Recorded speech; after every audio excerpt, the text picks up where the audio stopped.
Peace be with you, my dear brothers and sisters, and God bless you abundantly. So today we continue with how to solve conflict as a Christian, part 4. We are currently learning from Moses' experience, and we will continue from where we stopped in Numbers chapter 16. Then Moses, accompanied by the leaders of Israel, went to Dathan and Abiram. He said to the people, "Stand away from the tent of these wicked men, and don't touch anything that belongs to them. Otherwise, you will be wiped out with them for all your sins." So they moved away from the tents of Korah, Dathan, and Abiram. Dathan and Abiram had come out and were standing at the entrance of their tents with their wives and children. Moses said to the people, "This is how you will know that the Lord has sent me, and to do all these things, and that it is not by my own choice that I have done them. If these men die a natural death without some punishment from God, then the Lord did not send me. But if the Lord does something unheard of, and the earth opens up and swallows them with all they own, so that they go down alive to the world of the dead, you will know that these men have rejected the Lord."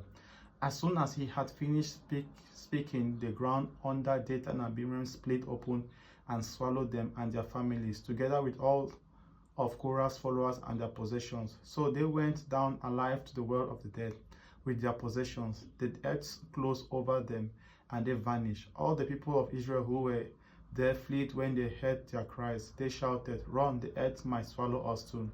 Then the Lord sent a fire that blazed out and burned up the 250 men who had presented the incense. The word of the Lord. So my dear brothers and sisters, we can see here that Moses is transparent. How? Because he addresses the people in front of those who are accusing him and telling them that do not follow the sins of this man. He did not do it behind their back, but in front of the whole public.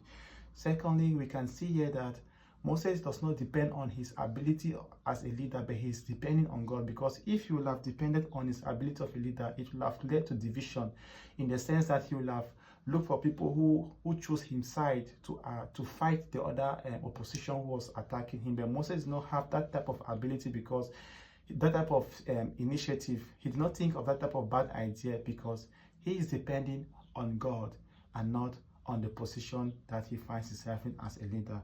And thirdly, we can see total surrendering in God, because Moses did not handle things by himself, but he allowed God to take the final action. And we know how God reacted.